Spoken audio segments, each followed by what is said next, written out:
चलिए जी स्टार्ट करो यार। लेक्चर नंबर, होमवर्क के सवाल हो गए थे चारों? कोई मसला मसला तो नहीं आया? अच्छा भाई, अब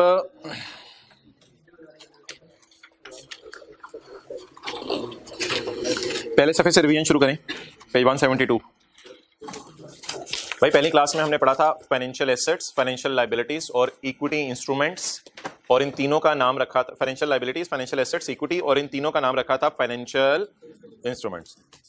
फिर हमने फाइनेंशियल एसेट की डेफिनेशन पढ़ी थी, फाइनेंशियल लायबिलिटी की डेफिनेशन पढ़ी थी और इक्विटी की डेफिनेशन पढ़ी थी।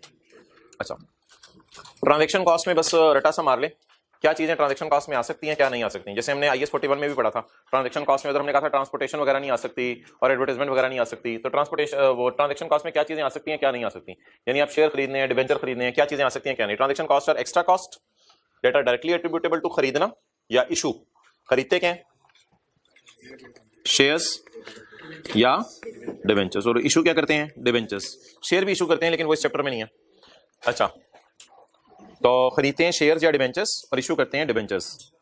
Page number 173। डिबेंचर खरीदने का मतलब याद है ना, लोन लिया, और इशू करने का डिबेंचर, लोन लिया इशू डिबेंचर, और परचेज डिबेंचर लोन दिया। ट्रांजैक्शन कॉस्ट क्या क्या है, इसको जरा रटा मार लें। Fees and commission paid to agent, advisor, broker, dealer, levies by regulatory authorities, security exchange, transfer taxes and duties, credit assessment fee, क्या आप उधार वापस कर सकते हैं या नहीं, इस तरह की किसी बंदे को पैसे देके फीस देके पता चलवाया। रजिस्ट्रेशन चार्जेस एंड सिमिलर, ये इन पांचों को रट्टा मारना है, इनमें से कोई भी चीज आई ट्रांजैक्शन कॉस्ट में डालेंगे। अगर ये चीजें आ गई पेपर में तो डायरेक्ट P&L में डाल दीजिएगा, मॉडल भी सोचने की जरूरत नहीं है, क्योंकि ये ट्रांजैक्शन कॉस्ट नहीं है। Examples of cost that are not transaction cost, financing cost, यानी आपने शेयर खरीदने थे, उसके लिए आपने लोन लिया, लोन पे इंटरेस्ट पे किया, फाइनेंसिंग कॉस्ट, तो ये फाइनेंसिंग कॉस्ट तो फिर नहीं। इंटरनल एडमिन कॉस्ट, आपस के एडमिनिस्ट्रेशन के जो खर्चे होते हैं बिजनेस के। होल्डिंग कॉस्ट, लॉकर में शेयर रखवा दिए, लिखें लॉकर में शेयर रखवा दिए, होल्डिंग कॉस्ट, लॉकर में शेयर, ये पेज है 173। तो ये मिसालें हैं ट्रांजैक्शन कॉस्ट की।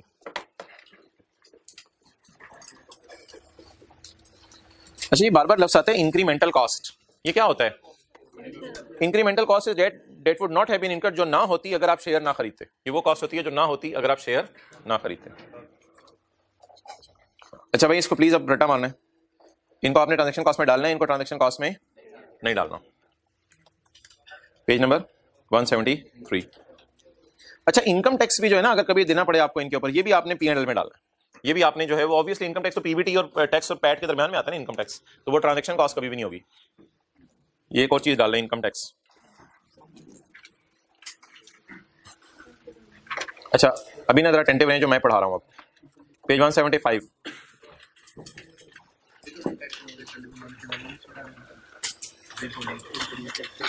नहीं, वो भी नहीं डालेंगे, वो भी इनकम टैक्स ही होता है। अच्छा भाई, फाइनेंशियल एसेट्स दो किस्म के हैं। लेक्चर 1 में हमने परचेज किए थे शेयर्स, और लेक्चर 2 और 3 में हमने परचेज किए थे डिबेंचर्स, बॉन्ड्स, लोन, नोट्स और कुछ भी। क्लियर? लेक्चर 1 में हमने इन्वेस्टमेंट इन शेयर्स की बात की थी, ये लाइनें आपने सारी पढ़नी है। Investment in equity shares, we purchase shares, we invested money in shares, we purchase equity, या परचेज शेयर्स। शॉर्ट टर्म के लिए खरीदे हैं FVTPL में, लॉन्ग टर्म के लिए खरीदे हैं तो आपके पास elective model FVTOCI, by default आप किस में डाल सकते हैं? FVTPL। और इसमें FVTPL में ट्रांजैक्शन कॉस्ट एक्सपेंस आउट होती है, इधर कैपिटलाइज होती है। जरा नोट करते रहिएगा छोटी छोटी चीजें, ट्रांजैक्शन कॉस्ट हर FVTPL मॉडल में एक्सपेंस आउट होती है। अच्छा, फिर हमने बात की थी इन्वेस्टमेंट इन डिबेंचर्स, दूसरे और तीसरे लेक्चर में इन्वेस्टमेंट इन डिबेंचर्स। उसमें हमने कहा था अगर आप चाहते हैं 48,500 कमाना और 6,000 और आपकी नियत है इनको होल्ड करना, तो अमोर्टाइज कॉस्ट पे डाल दें। अच्छी प्राइस निकल आई तो बेच भी सकते हैं, तो FVTOCI पे डाल दें, वरना आप किधर डाल दें? FVTPL पे। और अगर आपकी नियत ही नहीं प्रिंसिपल और इंटरेस्ट कमाना, तो फिर भी आप कहां डाल दें? FVTPL में। इसमें ये लाइन काट दें, इसकी जरूरत नहीं है। अच्छा, इन दोनों में मैंने एक बात की थी, याद आ रहा होगा आपको। क्या बात की थी? अगर इनिशियल रिकॉग्निशन के वक्त आपका दिल चाहे तो आप इनके लिए कौन सा मॉडल यूज कर सकते हैं? FVTPL। लेकिन अगर ऑप्ट कर लिया FVTPL, अच्छा, इस टेस्ट का नाम क्या है? Contractual cash flow characteristic test. और इस टेस्ट का नाम क्या है? Business model test. Cash flow characteristic test क्या होता है? ये वाला कैश फ्लो कैरेक्टरिस्टिक टेस्ट क्या होता है? ये पिछली से पिछली क्लास में बात हुई थी कि आप चाहते हैं 48,500 कमाना जो आपको वापस मिलेगा इन पे, और 6,000 कमाना। अगर आप चाहते हैं मैं आपको लॉन्ग टर्म नेचर के लिए रखूं, टिल मेच्योरिटी रखूं इन डिबेंचर्स को, और मैंने मेच्योरिटी तक बेचना नहीं, तो अमोर्टाइज कॉस्ट अगर मुझे अच्छी प्राइस निकला मैं बेच सकता हूं, लेकिन मीनवाइल इंटरेस्ट भी कमाता रहूंगा, तो एफईटीओसीआई वरना एफईटीपीएल। अच्छा, ये क्या होता है contractual cash flow business model, ये क्या होता है? अमोर्टाइज कॉस्ट पे कब रखते हैं? A financial asset must be measured at if both of the following conditions are met. The contractual cash flows क्या होती हैं? स्पेसिफिक डेट्स को आपको प्रिंसिपल मिल रहा होता है और इंटरेस्ट मिल रहा होता है, यानी 48,500 मिल रहा होता है और 6,000 2 साल तक मिला था ना, और 6,000 मिल रहा होता है। इसे कहते हैं कैश फ्लो कैरेक्टरिस्टिक टेस्ट। और बिजनेस मॉडल टेस्ट क्या मतलब होता है? उर्दू में लिख लें नियत। कैश फ्लो कैरेक्टरिस्टिक टेस्ट होते हैं मिलना क्या है, और बिजनेस मॉडल टेस्ट होते हैं नियत क्या है। जी, नियत क्या हो सकती है बंदे की? अमोर्टाइज कॉस्ट पे रखने की नियत बताएं। अमोर्टाइज कॉस्ट पे कब रखते हैं? टू होल्ड और मे सेल। अच्छा, अगर मैं अब आपसे सवाल करूं भाई, आपसे कि मुझे बता दो conditions for keeping at FETOCI, तो आपका जवाब कैसे बदलेगा? आप contractual cash flow characteristic test इतना बोलोगे, लेकिन बिजनेस मॉडल में क्या बोलोगे? The asset is held with a model whose objective is to hold और may sell if a good opportunity arise. इनको काट दें, इनकी जरूरत नहीं है। ओके, अगले पेज पे आए यार। इधर देखें, ट्रांजैक्शन कॉस्ट पहले 2 मॉडल्स में कैपिटलाइज हो रही हैं और तीसरे मॉडल में एक्सपेंस आउट हो रही है। इसके बाद ताजा कल हमने क्या पढ़ा था? Financial liability. फाइनेंशियल लायबिलिटी के अंदर क्या करते हैं? अमोर्टाइज कॉस्ट इसकी डिफॉल्ट कैटेगरी है, लेकिन अगर आपने ट्रेडिंग के लिए रखा हुआ है तो भी P&L कैटेगरी में डालेंगे, और अगर मैनेजमेंट चाहे या मिसमैच रिमूव करना है तो भी एफईटीपीएल में डालेंगे। अच्छा, अब जी थोड़ी सी ये डिस्कशन है पेज 182 पे। समरी, क्या मैं कह सकता हूं ट्रांजैक्शन कॉस्ट हर एफईटीपीएल में एक्सपेंस में जानी है? कह सकते हैं हम। Financial assets other than kept at financial assets other than kept at financial assets Honda purchase share, Honda purchase debenture। ये सफा बड़ा कमाल है। फाइनेंशियल एसेट्स सिर्फ ये है, ये क्या है? फाइनेंशियल लायबिलिटी, लोन लिया, और ये तो शेयर इशू की है, इसको छोड़ें, ये तो फाइनल अकाउंट की बातें हैं, ये तो इस चैप्टर की बातें ही नहीं है। ठीक है जी, अब क्या कह रहे बताएं? फाइनेंशियल एसेट्स अदर देन एफईटीपीएल, बताएं जी। फाइनेंशियल एसेट्स अदर देन एफईटीपीएल, यानी ये वाले फाइनेंशियल एसेट और ये वाले, इनमें ट्रांजैक्शन कॉस्ट में क्या करना होता है? एक्सपेंस आउट करना होता है, कैपिटलाइज करना होता है। डन।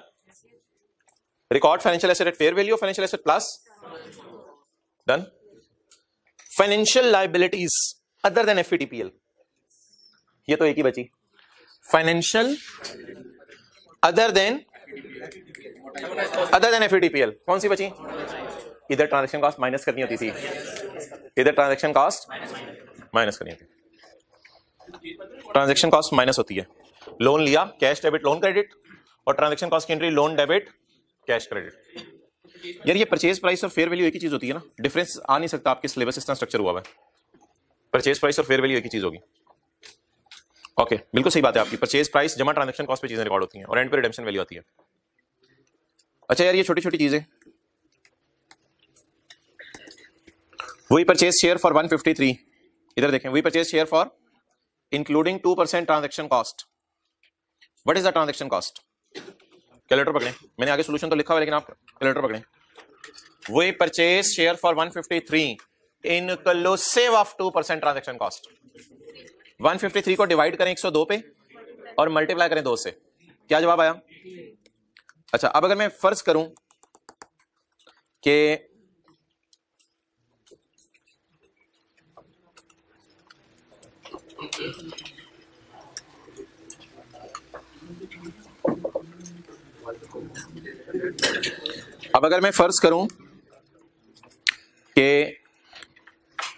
मेरे शेयर्स एफईटीपीएल पे हैं और एफईटीओसीआई पे हैं, तो क्या एंट्री होगी? Investment debit transaction cost capitalise हो जाएगी, उल्टा हो गया। और भाई टेंशन ना लें, इन्वेस्टमेंट डेबिट, कैश क्रेडिट और एक्सपेंस डेबिट, कैश क्रेडिट, बल्कि ये ब्लू लाइन लगा देता हूं मैं दरमियान में।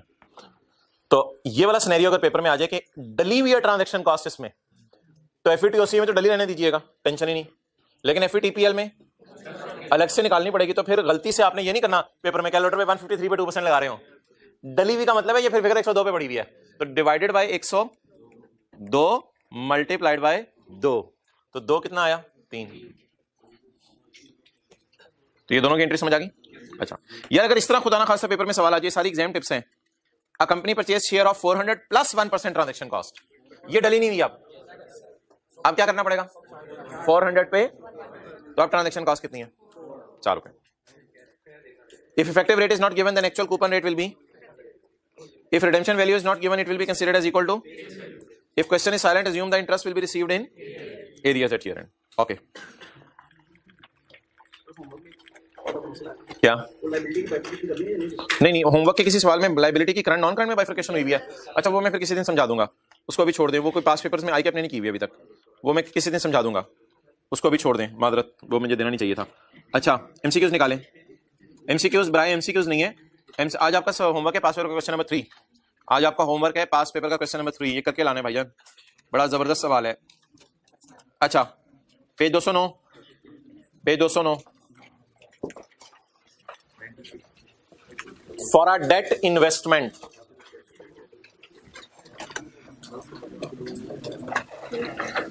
भाई 5 से 7 मिनट लगाने हैं, ज्यादा टाइम नहीं। For a debt investment to be held under, अच्छा एक बार याद रखिएगा यार, शेयर कभी अमोर्टाइज कॉस्ट पे नहीं आते।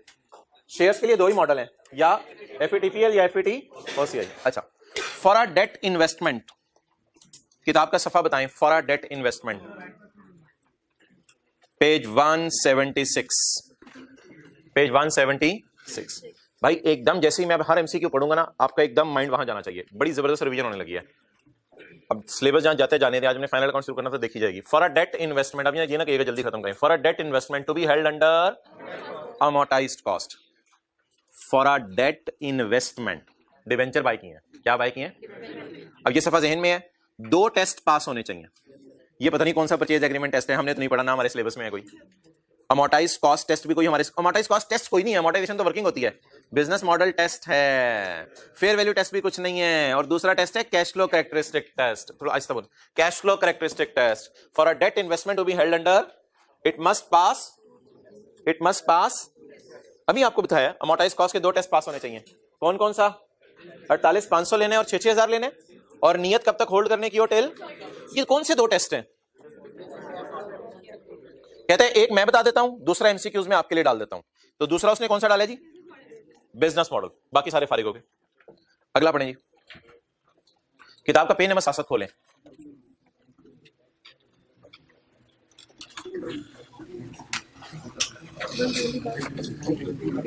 Page number excellent 175। What is default classification of equity investment. Equity investment होता है भाई परचेज शेयर, शेयर खरीदे, मैं क्या ऐसा बोल, परचेज शेयर, शेयर खरीदे, तो शेयर खरीदना डिफॉल्ट क्लासिफिकेशन, जरा ढूंढे डिफॉल्ट क्लासिफिकेशन। डिफॉल्ट भाई ये इलेक्टिव है, ये इलेक्टिव है, यहां चूज करेंगे तो जाएंगे। Diamond limited purchase shares, page 175 ही होगा दिन में। डायमंड लिमिटेड परचेज शेयर्स, उंगली साथ साथ रखें उधर पेजेस पे। डायमंड लिमिटेड परचेज शेयर्स, ये क्या लिखा है यार, making election to use alternative treatment under IFRS 9। FET आगे फारिग है, आगे कुछ नहीं। अच्छा मेरी तरफ से अगर आपने सारे भी एमसीक्यूज करने ना, आज आप कर सकते हैं, तकरीबन 10 से 15 मिनट लगेंगे, सारे एमसीक्यूज आपने करने हो कर सकते हैं। Point 5, for which category of financial instrument, category तो बहुत सी पढ़ी है हमने, 3 किस्म की पढ़ी है। Are transaction cost excluded from initial value and expensed out to P&L। Initial value में डाली नहीं जाती बल्कि P&L में डाली जाती हैं। सिर्फ बी होगा, फाइनेंशियल एसेट्स एट, हालांकि फाइनेंशियल लायबिलिटीज वाली एफईटीपीएल भी उसी में जाती है, लेकिन वो ऑप्शन में नहीं आ रहा। तो एफईटीपीएल हमेशा कहां जाती है, एक्सपेंस में, transaction cost. If a company had incurred transaction cost in issuing debentures, if a company has incurred transaction cost in issuing debenture, यार ये सफे किताब के ना बड़े जबरदस्त बने हुए हैं, एक एक लफ्ज को आपने पढ़ना है। इशुइंग डिबेंचर्स, लोन लिया। If a company had incurred cost in issuing debentures, how should these have been accounted for? Added to the process. अच्छा यार एक बात पहले सुन लें, ट्रांजैक्शन कॉस्ट ना कुछ एक्सपेंस होती हैं और कुछ डिडक्ट होती हैं। एफईटीपीएल वाली एक्सपेंस होती हैं, अमोर्टाइज कॉस्ट वाली, और सवाल वाले ने नहीं बताया कि अमोर्टाइज कॉस्ट है या एफईटीपीएल है, ओपन छोड़ा है। इशुइंग डिबेंचर्स बस। अब ऑप्शंस में शुक्र है कि उसने इधर उधर नहीं घुमाया। कहते हैं ऐड कर दो, भाईजान ऐड नहीं होती, होती तो डिडक्ट है। Deduct from proceed of debenture, ये ऑप्शन सही है। शुक्र है तीसरी और चौथी की मुझे टेंशन नहीं लेनी, क्योंकि पता नहीं क्या amortised over life of debentures, ये भी पता नहीं क्या चीज है। और चौथी बात, इंटरेस्ट में कभी नहीं जाती, एडमिन एक्सपेंसेस में शायद जा सकती है, लेकिन इंटरेस्ट में कभी भी नहीं जाती finance cost. Finance cost admin expenses में जाती है भाई, ये सॉरी ट्रांजैक्शन कॉस्ट एडमिन में जाती है, ना कि फाइनेंस कॉस्ट में। तो फाइनेंस कॉस्ट में तो कभी भी नहीं जाती ट्रांजैक्शन कॉस्ट। तो ये ऑप्शंस भी गलत हैं। कौन सी ऑप्शन ठीक होगी? सिर्फ B. How does IFRS 9 require investment in shares? Page 175 खोल लेता हूं पहले मैं। Investment in to be measured and to be accounted for in the absence of any election। कहते शेयर्स में मैंने इलेक्शन नहीं की तो मैं किस पे रखूं?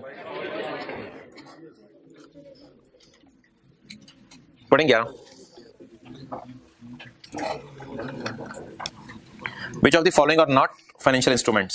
भाई ये शेयर ऑप्शन सिलेबस से बाहर की चीज है, ये फाइनेंशियल इंस्ट्रूमेंट है, ये शेयर से बाहर की चीज है, तो सिलेबस से बाहर की चीज है, इसलिए इस फारिग करें। बहरहाल चलें, इनटेंजिबल फाइनेंशियल नहीं है। ये तो राइट टू रिसीव कैश है ना, तो ये फाइनेंशियल एसेट याद आ रहा है पहली क्लास। और ये रिडीमेबल प्रेफरेंस शेयर मैंने कहा था लोन में जाएंगे। और अगर आपको याद हो रिडीमेबल प्रेफरेंस शेयर्स, तो मैंने आपको बताया था पेज 178 के ऊपर रिडीमेबल प्रेफरेंस शेयर इशू करना, तो ये फाइनेंशियल लायबिलिटी है। तो ये होगी फाइनेंशियल लायबिलिटी, ये हो गया फाइनेंशियल एसेट। ये चीज हमारे सिलेबस की नहीं है। इनटेंजिबल्स को टेक करना है, इनटेंजिबल फाइनेंशियल इंस्ट्रूमेंट नहीं है। सर ये आपने कहां बताया था इंटेंजिबल फाइनेंशियल? भाई ये देखो इंटेंजिबल पेज नंबर 172 के ऊपर बताया था ना, पेज 172 पे। ये देखो PP intangibles inventory point 12। In order to hold a debt instrument, hold या इशू, परचेज किया। पहले मुझे पेज निकाल लेने दें। इसके दो पेज हैं यार, इसका एक पेज है 176, उस पे तरीका बताया हुआ है, और 177 पे अकाउंटिंग ट्रीटमेंट बताई हुई है। दो पेज हैं इसके, 176 और 177। In order to hold a debt instrument at amortise cost, कहते हैं मेरा दिल चाह रहा है किस पे रखूं? अमोर्टाइज कॉस्ट पे। Which two of the following test must be passed? Cash flow characteristic test और बिजनेस मॉडल टेस्ट। बस ठीक है, आगे आप खुद कर। अच्छा ये छोटे छोटे एमसीक्यूज का फायदा जरा ये होगा कि आपके दिमाग के अंदर जो स्केच बना हुआ ना सारा, वो जरा एक रिवाइज हो जाएगा। यानी मिसाल के तौर पे आप पॉइंट 19 पढ़ेंगे तो आप पढ़ेंगे इशूज डिबेंचर्स, लोन लिया, तो आप कहेंगे ये आखिरी क्लासों की बात थी और ये कूपन रेट है और इशू कॉस्ट माइनस होती है। तो इस तरह की चीजें जब आप पढ़ेंगे ना तो फिर आपको these debentures are redeemable at premium. कितना प्रीमियम हमारी बिला से? हमारे आखिरी साल की एंट्रीज नहीं मांगी, हमें आखिरी साल की entries. These debentures are redeemable at premium हमारी बिला से, मीनिंग इफेक्टिव रेट इसका 8% है। असल में याद रखिएगा बात, कूपन रेट और इफेक्टिव रेट में फर्क आता ही इस वजह से है, कभी प्रीमियम होता है, कभी डिस्काउंट होता है, कभी ट्रांजैक्शन कॉस्ट होती है। तो बताएं अगर आपसे कभी पूछे कूपन रेट और इफेक्टिव रेट में क्यों फर्क है, तो एक्सेल में मैंने आपको बताया था कभी शुरू में प्रीमियम या डिस्काउंट होता है, कभी एंड पे प्रीमियम या डिस्काउंट होता है, और कभी ट्रांजैक्शन कॉस्ट और प्रीमियम और डिस्काउंट मिलके कूपन रेट से लड़ाई करते हैं और उसको किस रेट पे ले आते हैं। ये लाइन समझ आई? These debentures are redeemable at premium, therefore the effective rate is 8%। वरना कूपन रेट तो कितना था, प्रीमियम की वजह से इफेक्टिव रेट बदल गया। What is the finance cost to be shown in P&L? Interest expense लिखे ना, फाइनेंस कॉस्ट, लोन लिया है तो इंटरेस्ट एक्सपेंस कितना जाएगा P&L में? पहले साल दूसरे साल? बड़ा तेज निकला, दूसरे साल का पूछे, दूसरे साल का पूछे, पहले साल का नहीं पूछा। तो ये 10-15 मिनट आप लगा सकते हैं इन पे इंशाल्लाह। सारी चीजें अभी भी ताजा ताजा है, इस वजह से कह रहा हूँ याद हो जाएंगी। और प्लस पेपर क्वेश्चन 3 है, उस पर 15-20 मिनट लगाइएगा। ओके, कल भी इंशाल्लाह कुछ बात करेंगे होमवर्क के बारे में, जो आपको होमवर्क आज दिया मैंने। फाइनल अकाउंट में निकालें लेक्चर नोट्स। आज एक आसान सा सवाल करते हैं, जरा लाइट सा काम रखते हैं। वो मैन्युफैक्चरिंग अकाउंट बनाना आता है? मैन्युफैक्चरिंग अकाउंट, चलो कोई मसला नहीं आता तो ये पैकेजेस की इनकी फाइनेंशियल स्टेटमेंट में देख लेते हैं एक दफा।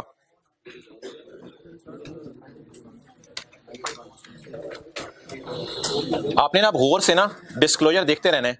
आज हमने P&L के डिस्क्लोजर बनाने हैं। मैंने आपको बताया था IFRS 15 थोड़ा थ्योरी बेस्ड है, साथ साथ फाइनल अकाउंट चलाएंगे, IFRS 15 चलाएंगे, लेकिन फिलहाल आज फाइनल अकाउंट कर रहे हैं।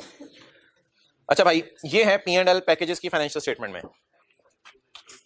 Local sale, export sale, less sales tax, less trade discount और नेट सेल। लेकिन हम इतनी सी चीज को ना नोट में बनाएंगे, और कल आपको मैं सेल्स टैक्स की एंट्री समझाऊंगा, आज सिर्फ ट्रेड डिस्काउंट की बात होगी। तो ये थोड़ा सा एक जहन में रखें, sales, export sales, less sales tax, less trade discount, net sale. लेकिन इसको हम नोट में जाके बनाया करेंगे, फेस पे बनाया करेंगे, इन्होंने फेस पे बनाया हुआ। अच्छा, ग्रॉस प्रॉफिट आ गया। अच्छा, कॉस्ट ऑफ सेल में नोट 30 दिया हुआ, इसका मतलब कॉस्ट ऑफ सेल में पता नहीं क्या क्या पड़ा होगा। फिर एडमिन एक्सपेंसेस आ रहे हैं, P&L का फॉर्मेट आप जरा सीखें। एडमिन एक्सपेंसेस आ रहे हैं, डिस्ट्रीब्यूशन एंड इंपेयरमेंट लॉसेस कुछ लोग फेस पे शो कर देते हैं, और कुछ लोग इंपेयरमेंट लॉस अदर एक्सपेंसेस में शो कर देते हैं। ये अदर इनकम है, हम जीपी के नीचे शो कर दिया करेंगे अदर इनकम। इंटरेस्ट आ रहा है, इसको छोड़े, ये अदर इनकम में भी जा सकती थी, investment income. Profit before tax, tax, profit after tax. ये कॉस्ट, आवाज थोड़ा सा, cost of sale, admin, distribution, other expenses, ये मैं आपको नोट दिखाने लगा आज। 30, 31, 32, 33, 34, 35, 36। जी जी बोले भाई।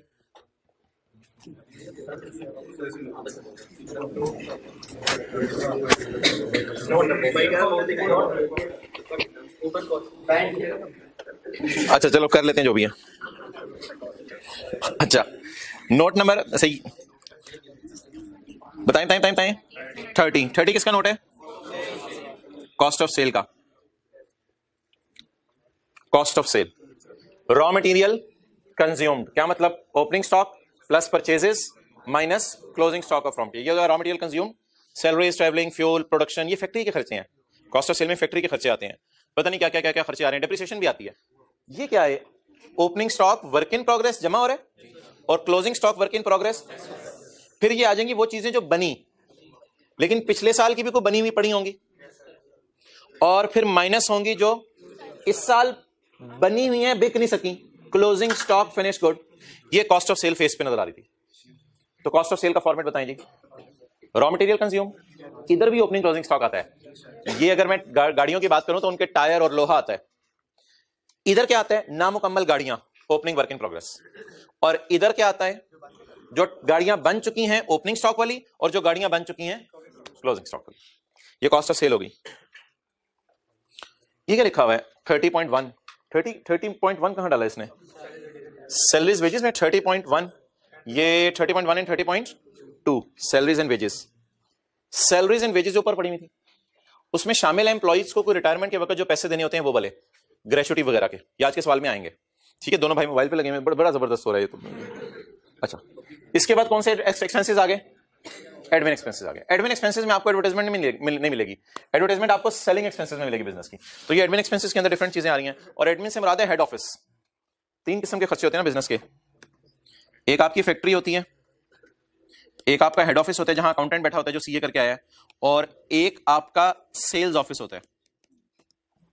तो जो होंडा कार की गाड़ियां बन रही हैं वो फैक्ट्री के अंदर खर्चों में जाएंगी, फैक्ट्री के सारे खर्चे, फैक्ट्री का रेंट, फैक्ट्री की डेप्रिसिएशन, फैक्ट्री का फ्यूल। जो होंडा कार जो है वो उसका हेड ऑफिस है जहां अकाउंटेंट बैठा हुआ है, वो इधर आ जाएगा। और जो शोरूम में जहां गाड़ियां हमें बिकती भी नजर आती हैं, 4-5-6 गाड़ियां खड़ी होती हैं, एसी शेसी लश पश प्रोग्राम होता है, तो वो जो सेल्स ऑफिस है उसके खर्चे सेलिंग में जाएंगे। एडमिन में, सेलिंग में, और फैक्ट्री वाले खर्चे कॉस्ट ऑफ सेल में। यार अगेन, ये जो एडमिन ऑफिस के एम्प्लॉइज हैं इनकी भी सैलरीज में से कोई इनको रिटायरमेंट के वक्त ग्रेचुटी वगैरह दे सकते हैं हम? अच्छा, ये क्या चीज है भाईजान? ये देखें, ये एक नोट, प्रोफेशनल सर्विसेज 31.3। भाई ऊपर से चल रहे हैं, पता है एडमिन एक्सपेंसेस की बात हो रही है। एडमिन एक्सपेंसेस में प्रोफेशनल सर्विसेज आ रही हैं। ये क्या है प्रोफेशनल सर्विसेज? जरा देखते हैं। प्रोफेशनल सर्विसेज, सालाना ऑडिट जो ऑडिटर से कराया, फिर हाफ ईयर में रिव्यू करवाते हैं ऑडिटर से, फिर इसके बाद उससे कोई एडवाइजरी वगैरह, सर्विस वगैरह, मशवरा लिया होगा। आउट ऑफ पॉकेट होते हैं जो छोटे छोटे जूनियर सीनियर जाते हैं ना ऑडिट करने के लिए, उनके रिक्शे के आने जाने का खर्चा। तो 20-21 लाख रुपए तकरीबन। नहीं तो अभी तो आपके मजे नहीं शुरू होने ना, अभी तो आप सी एंटर तो करें, फिर बाद में आप पर 21 लाख खर्च होगा लोगों का। अच्छा, खाना पिलाना आप लोगों को होगा, और उसके बाद पुराना फिराना होगा, एक दफ्तर से दूसरे दफ्तर जाना होगा। तो ये कौन से हो गए? Professional service. ये ऑडिटर फीस किस नोट का सब नोट है? एडमिन एक्सपेंसेस का। समझ आ रहे चीजें कैसे फाइनेंशियल स्टेटमेंट में चल रही हैं? कोई चीज आप नोट में दे दें, फिर जरूरत पड़े तो सब नोट में दे दें। अच्छा, सब नोट में यार आपकी मर्जी होती है कि चीजें लिस्ट डाउन कर दें या अंग्रेजी में लिख दें। कुछ जगहों पे लिस्ट डाउन करना बेहतर होता है, कुछ जगहों पे अंग्रेजी में लिखना बेहतर होता है। सारे डिस्क्लोजर ही हैं, सारे डिस्क्लोजर, ये भी डिस्क्लोजर है, ये भी डिस्क्लोजर है। चाहे चीजें लिस्ट बना के लिख दें, चाहे अंग्रेजी में लिख दें। ये कौन से एक्सपेंसेस हो गए? Admin expenses. अब ये कौन से एक्सपेंसेस? Distribution and marketing. यहां हमें एडवर्टाइजमेंट वगैरह नजर आ रहा है और यहाँ बैड डेट वगैरह भी नजर आ रही है, प्रोविजन फॉर डाउटफुल डेट वगैरह भी नजर आ रही है, ये एडमिन एक्सपेंसेस में नजर आ रही है। डन। ओके, कभी कभी आई कैप एडमिन में डाल देते हैं प्रोविजन फॉर डाउटफुल डेट वगैरह, असूली तौर पे वैसे सेलिंग में ही जानी चाहिए, इन्होंने भी सेलिंग में डाली हुई है, थोड़ी सी बहस है इस पे। अच्छा, क्या इस स्टाफ को भी सैलरीज वगैरह दी जा रही होंगी, ग्रेचुटी वगैरह दी जा रही होगी इनके लोगों को भी रिटायरमेंट के वक्त? इस वक्त हम कहां हैं? डिस्ट्रीब्यूशन एंड मार्केटिंग से क्या मराद है? सेल्स ऑफिस में पहुंचे हुए हम, पहुंची हुई सरकार। ओके, आगे चलें। एक आइटम मैंने आपको और दिखाना है, and that is other expenses. ये अदर एक्सपेंसेस क्या होते हैं? ना ये एडमिन होते हैं, ना ये सेलिंग होते हैं, और ना ये कॉस्ट ऑफ सेल में जाते हैं। ये कौन से एक्सपेंसेस हैं?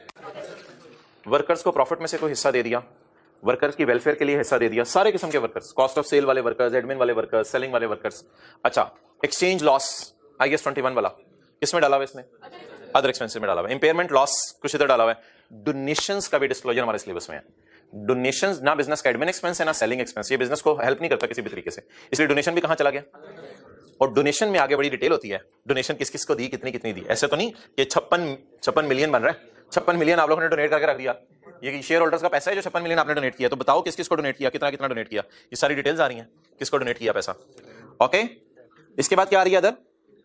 अदर इनकम में क्या आ रहा है? इंटरेस्ट इनकम आ रही है, रिवर्सल ऑफ प्रोविजन आ रही है, profit on disposal of assets आ रहा है, फिक्स एसेट बेचने पे प्रॉफिट आ रहा है, दैट इज अदर इनकम। इसके बाद क्या आ रही है?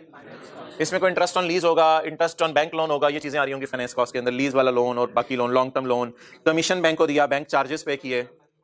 ओके, इसके बाद ये तो रिकॉन्सिलिएशन आ रही है IAS 12 वाली, कोई लंबी स्टोरी जी। अच्छा जी, अब हम सवाल शुरू करते हैं, आप सवाल पूछो अपना। अगर फैक्ट्री का प्लांट हो, फैक्ट्री की मशीन हो, फैक्ट्री की बिल्डिंग हो, तो डेप्रिसिएशन कॉस्ट ऑफ सेल में जाएगी। जो प्लांट का लफ्ज आ जाए और कुछ भी ना लिखा हो, तो प्लांट की डेप्रिसिएशन हमेशा कॉस्ट ऑफ सेल में जाएगी, क्योंकि प्लांट बाय डिफॉल्ट हमेशा कहां यूज होता है? फैक्ट्री में यूज होता है। यानी कि वजह तो बताई ना मैंने, प्लांट फैक्ट्री में यूज होता है।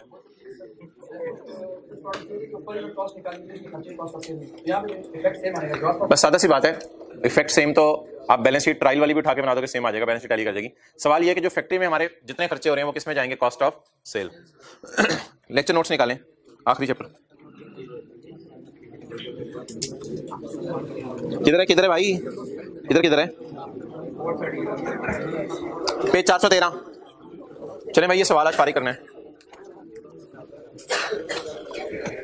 Fix Pakistan limited is a listed company engaged in the business of manufacturing and marketing of personal care and food products. Page number 413। Scrap sales. अच्छा, सेल मैन्युफैक्चर्ड गुड्स, बना के चीजें बेच रहे हैं। चुप चुप यार, स्क्रैप सेल्स कहां जाएंगी? अदर इनकम में जाएंगी, मेन सेल होगी हमारी, अदर इनकम में जाएंगी। जो मेन एक्टिविटी है इस पे कल हम शायद IFRS 15 शुरू करें। जो मेन सेल है वो IFRS 15 में डील होती है, और जो आपके बिजनेस की मेन सेल नहीं है वो अदर इनकम में जाती है। सेल डिस्काउंट, इसको लिखें ट्रेड डिस्काउंट, ट्रेड डिस्काउंट। कल आपने मुझे याद कराने में आती है ना, सेल डिस्काउंट की, ट्रेड डिस्काउंट की एंट्री के ऊपर डिस्कशन करनी है। ट्रेड डिस्काउंट की एंट्री टीचर कहते थे नहीं होनी, इसने कर दी भी है तो इसलिए हम सेल में से माइनस कर देंगे ट्रेड डिस्काउंट। इसने कर दी भी है तो सेल में से ट्रेड डिस्काउंट माइनस कर देंगे।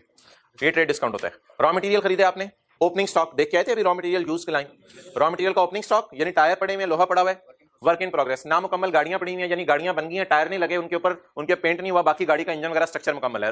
वर्क इन प्रोग्रेस का ओपनिंग स्टॉक, फिनिश गुड का ओपनिंग स्टॉक जो बनाई हुई है, मैन्युफैक्चर की हुई है। रॉ मटेरियल खरीदा होगा, ये खर्चा काजी बता कहां जाएगा? स्टोर्स एंड स्पेयर्स कंज्यूम, ये कॉस्ट ऑफ सेल में जाएगा। ये फैक्ट्री का खर्चा होगा, स्टोर्स एंड स्पेयर्स कंज्यूम। ये कोई ऑयल, लुब्रिकेंट्स और किस्म की चीजें यूज हो रही होंगी।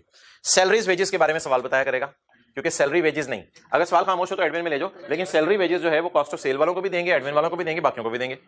आउटवर्ड फ्रेट एंड हैंडलिंग, भाई ये आउटवर्ड फ्रेट होता है कैरेज आउट, ये नहीं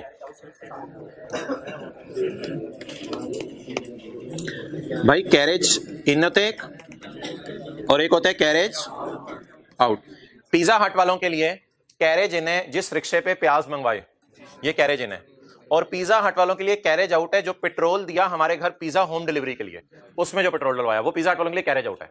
तो carriage in cost of sale में जाते हैं और कैरेज आउट सेलिंग एक्सपेंस, जिसे उसने आउटवर्ड फ्रेट भी लिखा है। तो carriage in cost of sale में जाता है और कैरेज आउट सेलिंग एक्सपेंस में। ओके, आउटवर्ड फ्रेट का मतलब आउट, कैरेज आउट। इसके बाद लीगल एंड प्रोफेशनल चार्जेस कहां जाने चाहिए? ये हेड ऑफिस का खर्चा होना चाहिए, फैक्ट्री का खर्चा होना चाहिए, या सेल्स ऑफिस का, हेड ऑफिस का, यानी एडमिन एक्सपेंसेस। ऑडिटर की तनख्वाह कॉस्ट ऑफ सेल में नहीं जानी चाहिए, ये सेलिंग का खर्चा भी नहीं है। कॉस्ट ऑफ सेल और सेलिंग के अलावा एडमिन का खर्चा एक हमारे सामने है, तो ये एडमिन में जाएगा। लीगल ऑडिटर की तनख्वाह एडमिन में, एडमिन एक्सपेंसेस में, एडमिन अदर एक्सपेंसेस में क्या क्या पड़ा था? एडमिन, सेलिंग, नहीं, cost of sale, admin, selling, ये तीन पड़े हैं, एक चौथा खर्चा भी पड़ा है, अदर एक्सपेंसेस। अदर एक्सपेंसेस में जो चीजें पड़ी हैं वो बता दूं। WWF पड़ा था, वर्कर वेलफेयर के लिए पैसे रखे, वर्कर को प्रॉफिट में पार्टिसिपेशन दी, और डोनेशन उसके अंदर आ रही थी, एक्सचेंज लॉस उसमें आ रहा था, इंपेयरमेंट लॉस उसमें आ रहा था, ये फिक्स एसेट को बिक जाए उस पर लॉस आ जाए, तो अदर एक्सपेंसेस सिर्फ उन चीजों के लिए खास है। तो ये ऑडिटर रिम्यूनरेशन अदर एक्सपेंसेस में नहीं थी, अभी देख के आए एडमिन में डली हुई थी। डोनेशंस अदर एक्सपेंसेस में जाएंगी, और इंटरेस्ट है फाइनेंस कॉस्ट में जाएगा। एक्सचेंज लॉस अभी पड़ गए अदर एक्सपेंसेस में जाएगा। ये क्लोजिंग इन्वेंटरीज है या ओपनिंग? क्लोजिंग। ये क्या लिखा हुआ है? Basis of allocation of expenses among cost of sale, distribution and admin. कहते हैं जो मुलाजमीन को तनख्वाहें दी जा रही है ना, इनमें से कुछ कॉस्ट ऑफ सेल के मुलाजमीन को दी जा रही है, फैक्ट्री के मुलाजमीन को, कुछ वो जो सेल्स का लशपश किस्म का ऑफिस है उनके मुलाजमीन को तनख्वाहें दी जा रही हैं, और कुछ एडमिन ऑफिस के मुलाजमीन को तनख्वाहें दी जा रही हैं। अच्छा भाई, ट्रायल इसलिए टैली नहीं है कि ट्रायल में शेयर कैपिटल वगैरह नहीं है, क्योंकि ट्रायल में सिर्फ P&L उसने मांगा हुआ है, तो ट्रायल इसलिए टैली नहीं है। ट्रायल का डेबिट क्रेडिट टोटल करेंगे बराबर नहीं आएगा। अच्छा, ये क्या यार, भी मैंने पढ़ाया था, salaries, wages and benefit include contribution to provident fund amounting to 50। ये भी सब नोट इंशाल्लाह बनाएंगे आज। ये असल में ना, ये जो एम्प्लॉइज हैं इनको टोटल तनख्वाहें कितनी दी हैं ऊपर जाके देखें, 2, 3, इसमें से 54 रिटायरमेंट की मद में अलग की हैं। 54 किस मद में अलग की हैं? रिटायरमेंट के लिए। रिटायरमेंट का मुझे कैसे पता चला? प्रोविडेंट फंड की पेमेंट होती है रिटायरमेंट के टाइम। डिफाइंड कंट्रीब्यूशन का मतलब है वो कमिश्नर इनकम टैक्स से प्रूव कराया होगा, इससे कोई फर्क नहीं पड़ता। अच्छा मुझे ये बताएं यार, सैलरी में मुलाजमीन का प्रोविडेंट पड़े होना, मुलाजमीन का प्रोविडेंट फंड पड़े होना, क्या ये कोई एरर है या डिस्क्लोजर पर्पस के लिए दे रहे हैं? एक्सेलेंट। जब भी सवाल में आ जाया करेगा ना, नोट बनाएं तो 99% एडजस्टमेंट्स एरर वाली नहीं होंगी, शायद 100% एडजस्टमेंट्स एरर वाली ना हो। अब मैं आपसे एक सवाल पूछने लगा हूं, सैलरीज में एम्प्लॉइज का प्रोविडेंट फंड पड़ा हुआ है, is it an error? Auditor की रिम्यूनरेशन में ऑडिटर के टैक्स सर्विसेज और ऑडिटर के एम्प्लॉइज के आने जाने का खर्चा पड़ा हुआ है, is it an error? No. Donation में डेट्स कैंसर फाउंडेशन को डोनेशन की है, is it an error? I repeat, salaries में एम्प्लॉइज का प्रोविडेंट फंड पड़ा है, is it an error? Auditor remuneration में ऑडिटर को ये पैसे दिए हैं, is it an error? Donation में फला फला बंदे को डोनेशन दी है, इज इट एन एरर? तो इसका मतलब है जो हमें पेपर में सवाल आया करेंगे FA2 में ज्यादा, वो डिस्क्लोजर बेस्ड होंगे। जो डिस्क्लोजर बेस्ड सवाल होंगे उन सवालों के अंदर एरर्स नहीं होंगी, बल्कि क्या बनाने होंगे? डिस्क्लोजर्स या नोट्स बनाने होंगे। तो जो हमने नोट्स बनाने होंगे उन नोट्स के अंदर हम जो है इन चीजों को सब नोट्स में या तो इंग्लिश में लिख देंगे, या बेहतर है जिस तरह उसने लिखा हुआ था कोई लाइनें लूने बना के, उस तरह लाइनें लूने बना के जो है वो इनको लिख देंगे। तो अब इन एडजस्टमेंट्स को भी साथ साथ देखते हैं। पहले मुझे टॉप से जो है वो डेटा लिखवा दें और उसकी क्लासिफिकेशन करवा दें। सवाल सॉल्व करना शुरू करें, रजिस्टर निकालें।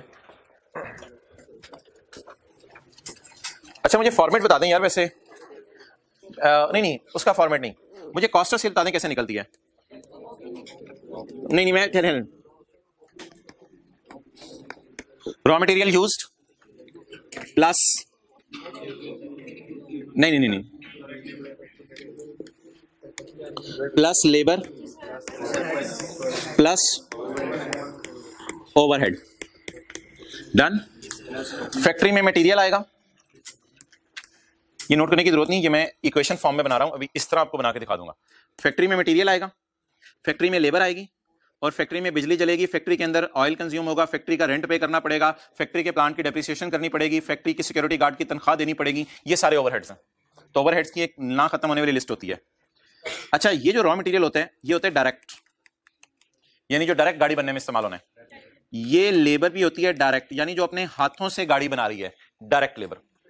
ओवरहेड्स में कोई 60-70 किस्म की चीजें आती हैं, नहीं फिक्स वेरिएबल हमारे स्कोप में नहीं है। ओवरहेड के अंदर जो है इनडायरेक्ट मटेरियल आता है, जैसे पैकिंग मटेरियल।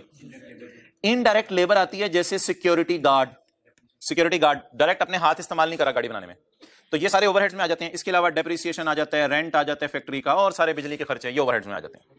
तो फैक्ट्री में बता दें कितने किस्म के खर्चे होते हैं? 3, मटेरियल, लेबर, और इसके अलावा बाकी सारे खर्चे। इन तीनों का जब आप टोटल करेंगे तो कॉस्ट ऑफ सेल नहीं आएगी।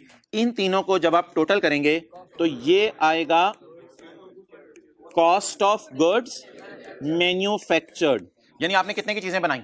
Cost of goods manufactured. इसमें कुछ ओपनिंग वर्क इन प्रोग्रेस भी ऐड करेंगे आप, क्योंकि इस पे भी इस साल मैन्युफैक्चरिंग हुई होगी, और इसमें से closing work in progress minus कर देंगे। ओके, अच्छा ये क्या आ जाएगा? कॉस्ट ऑफ सेल नहीं आएगी, इसको ना, इसको आप फैक्ट्री कॉस्ट कह दें, फिर इसका नाम ऐसा कर लें, इसका फैक्ट्री कॉस्ट रख दें। ये अब आ जाएगी कॉस्ट ऑफ गुड्स मैन्युफैक्चर्ड। इसमें एक चीज ऐड करेंगे, एक चीज लेस करेंगे। ओपनिंग फिनिश गुड्स ऐड करेंगे और क्लोजिंग फिनिश गुड, ये क्या आ जाएगी? अभी ये नोट करने की जरूरत नहीं, क्योंकि ये इस फॉर्म में मैंने सारा बना देना है। अब तरतीब से चलें। एक साहब है, वो कहते हैं जी मेरा गाड़ियां बनाने का कारोबार है, तो भाई आप रॉ मटेरियल खरीद लें, आप लेबर को एंगेज करें। रॉ मटेरियल ये आया करेगा opening raw material plus purchases plus carriage in plus custom duty, जो भी इंपोर्ट के टैक्सेस है नॉन रिफंडेबल, वो डाल के माइनस क्लोजिंग रॉ मटेरियल, ये रॉ मटेरियल यूज आ जाया करेगा।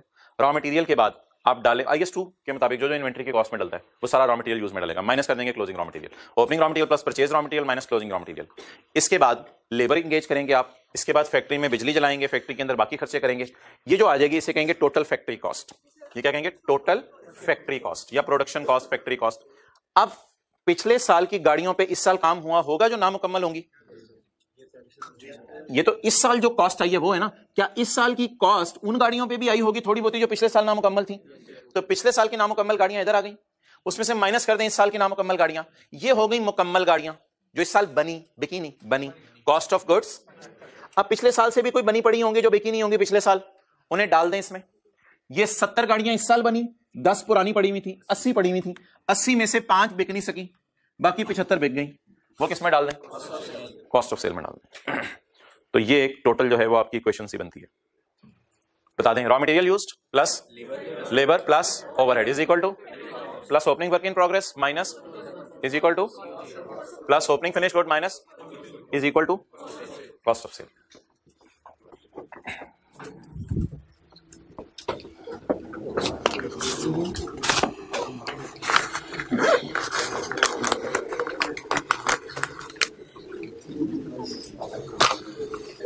ओके, हमजा नाम है आपका भाई? हमजा नाम है आपका? मोहतरम Ahmed. Fix Pakistan limited listed company engage in the manufacturing and marketing of personal care and food following is extract of trial. शुरू करें जी। Cell, cost of sale, face बनाएं,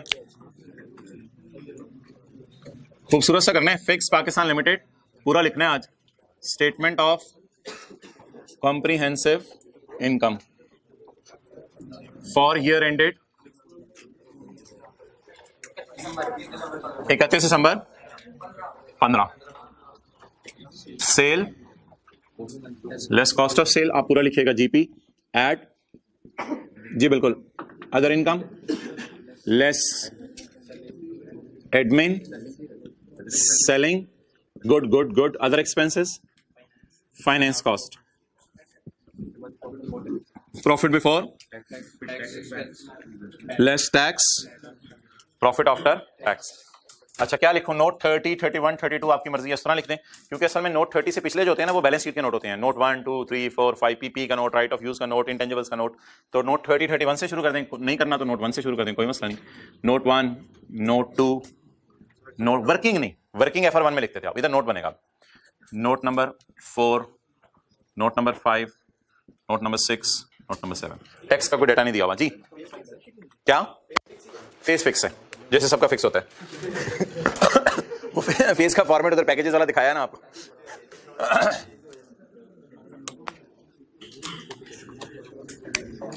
अच्छा चलें अब प्लानिंग थोड़ी सी करवाएं मुझे खुद। आपने सवाल एक पढ़ लिया है, सेल के लिए कितनी लाइनें छोड़ दूं? 2-3 काफी हैं। सेल है और डिस्काउंट है कुछ, आगे बताएं। कॉस्ट ऑफ सेल के लिए अच्छा खासा छोड़ना पड़ेगा, तो मेरे ख्याल से ऐसा करते हैं, मैं आप तो उधर ही कर लें, आपके लिए कोई मसला नहीं, आप तरतीब से चलें। कॉस्ट ऑफ सेल के लिए ना मैं तो 10-12 लाइनें 15 लाइनें तहत छोड़ देता हूं, ये कॉस्ट ऑफ सेल के लिए हो जाएंगी। अच्छा इसके बाद नोट नंबर 3, मैंने तो जगह बनाई थी कॉस्ट ऑफ सेल के लिए। अदर इनकम में 2-3 चीजें आ रही थी मेरे ख्याल से, तो पेपर में कुछ ज्यादा हुआ तो 4-5 लाइनें छोड़ देंगे एहतियातन, शीटें तो वैसे ही मिल जाती हैं। Admin expenses note number 4, admin expenses. Note number 5 selling expenses, आप लोग तरतीब से बनाते रहे। Note number 5 selling expenses. Note number 6 other expenses.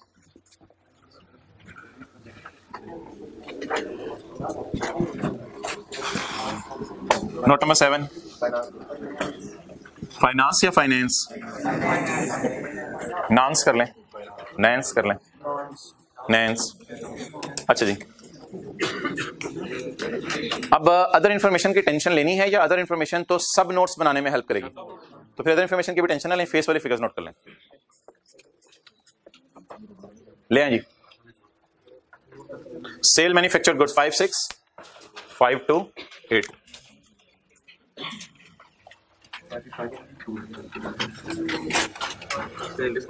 कल इंशाल्लाह डिस्काउंट की एंट्री भी याद करानी है आपने। फिलहाल स्क्रैप सेल बता दें कितनी है, 16। अदर इनकम में जाएगी स्क्रैप सेल कितना भाईजान? अदर ये स्क्रैप सेल जो अदर इनकम है, इसके ऊपर IFRS 15 नहीं लगेगा, जो कल शायद हम पढ़ना शुरू करें। IFRS 15 लगेगा जो बिजनेस की मेन सेल है, कोर एक्टिविटी है। बता रहे हैं, आगे हूं।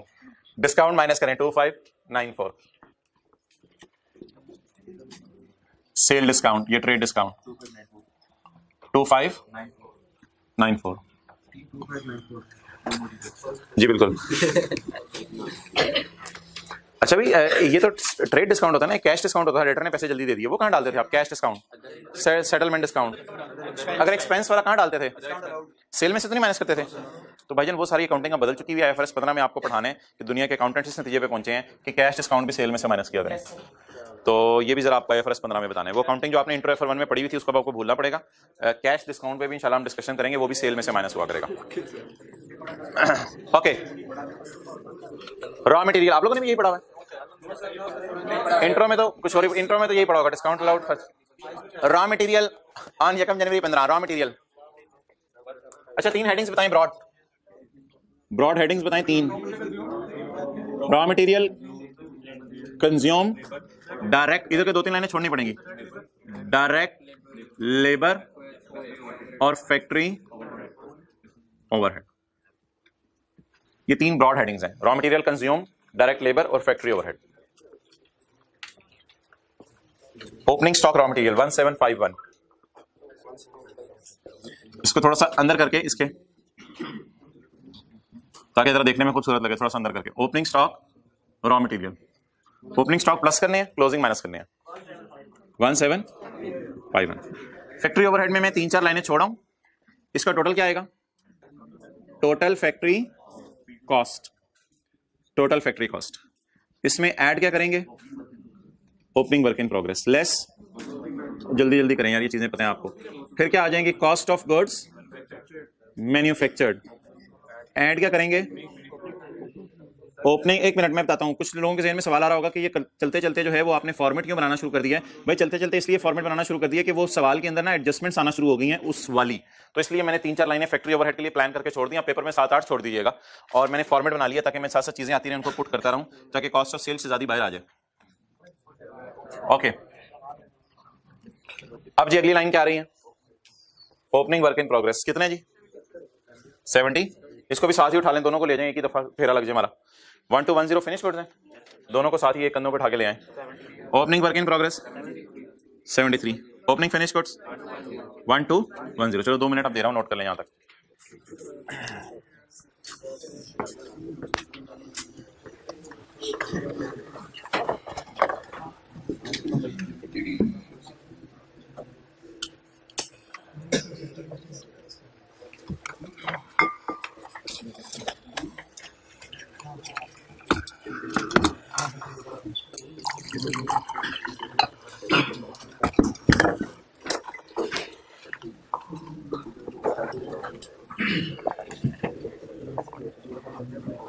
ओके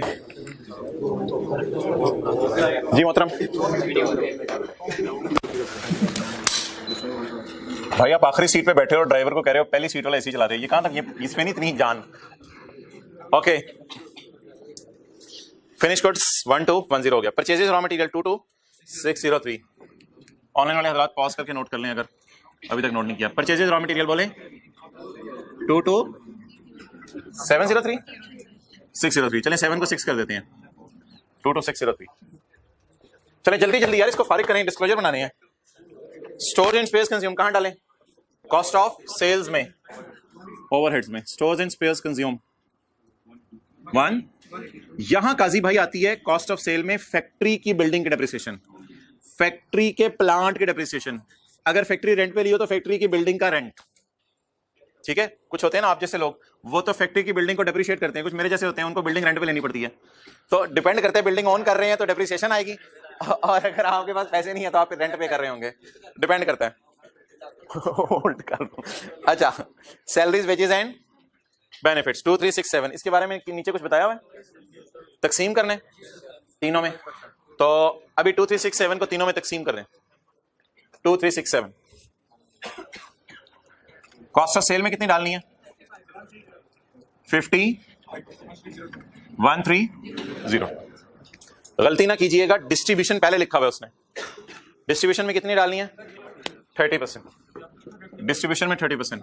ये डायरेक्ट लेबर, ये हो नहीं सकता ना बिजनेस में डायरेक्ट लेबर हो ही ना, सारी इनडायरेक्ट लेबर हो तो मशीनें तो नहीं बनाती चीजें, बंदे तो थोड़े बहुत खड़े करने ही पड़ते हैं। वो कल लेस की भी किसी ने तस्वीर भेजी थी, 2-3 बंदे खड़े हुए थे, वो अजीब अजीब सारे रिलेटिव जो है वो चिप्स निकाले तो जो जल जाते हैं, तो बंदे तो कहीं ना कहीं खड़े करने पड़ते हैं। डिस्कवरी चैनल हाथ धो गया। बस तो आज ये बता रहे कि मैं आ गया हूं। 2367 इंटू 30%, 710। और बाकी कहां डाल दें? एडमिन बोले, एडमिन नहीं, अब बड़े हो गए हैं, एडमिन डिपार्टमेंट जा रहा हूं मैं जी।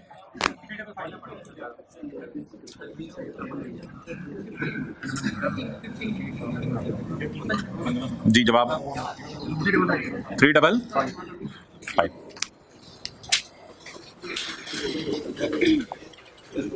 कैरेज आउट कहां डालें? सेलिंग एक्सपेंस में जी बिल्कुल, 1 to 79।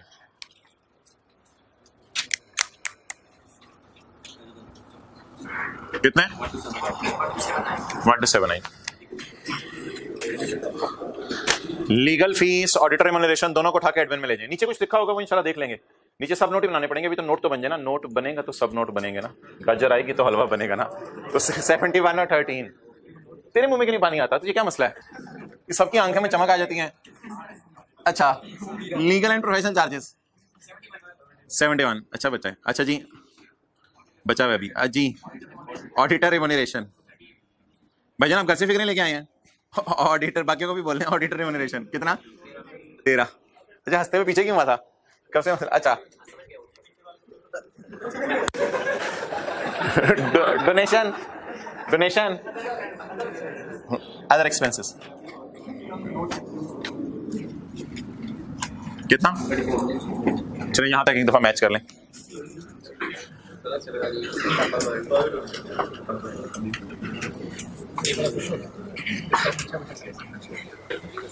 कल से आप शादी बैठेगा जी।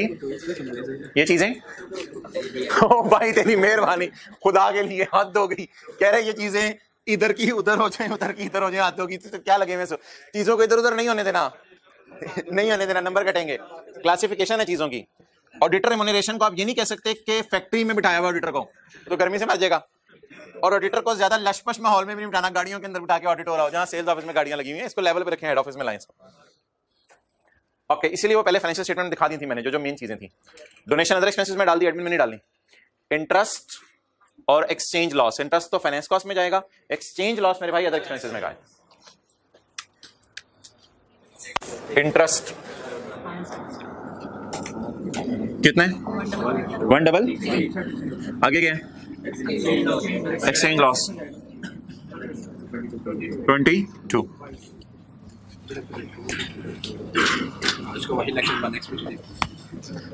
अच्छा जी, स्टॉक की पोजीशन 2125, 125 और 115। ये कौन सा स्टॉक है? क्लोजिंग डालें जी, क्लोजिंग स्टॉक रॉ मटेरियल 212। आगे बोलें जी, वर्क इन प्रोग्रेस 120। आगे बोलें जी, 11 थले आ 1153।